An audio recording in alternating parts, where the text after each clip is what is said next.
Hello, I'm Alan Wallner, and I'm with Conscious Branding.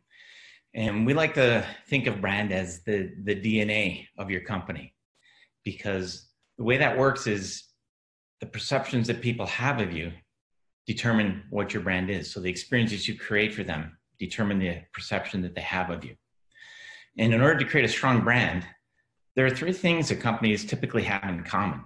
There's usually the relevancy of the content of what you're selling or what you're doing in relation to the target audience.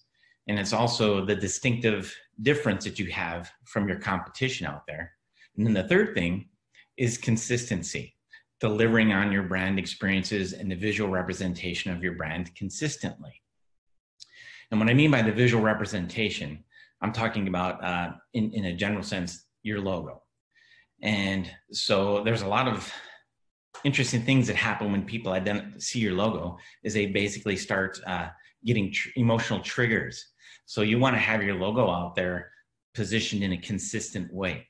So for example, we go through and we create identity standards, guidelines for how to put your logo out there in the environment. So typically people think of their logo as a mark, and then there's usually a logo type that goes along with it. And sometimes there's a tagline that goes with those. And when they're all together, that's called a lockup. But individually, it's a mark or an icon and the logo type.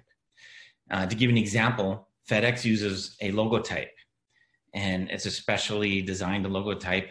And what they do is they change the color out for the different services.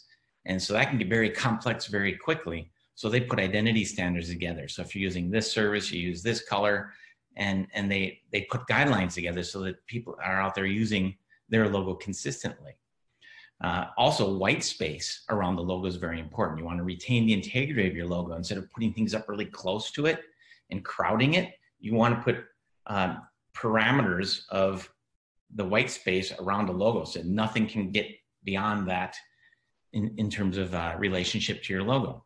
Also, color formulas so that you're consistent in how colors are being applied. You want to have the color formulas, the RGB formulas for digital, the hex colors for digital, and Pantone color numbers, and the CMYK for process color printing. You'll even want to have the fonts, what type of fonts you're using, what are the standard set of fonts. And if you have patterns, you want to have proper pattern usages so that patterns are being used correctly and consistently. All this is very important because even an email signature, there's 50 ways to do an email signature. So put standards around that.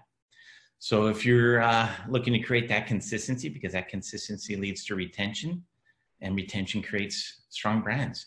So if you're looking to make your brand strong or make your brand remarkable, I'd love to talk to you. My name is Alan Wallner with Conscious Branding.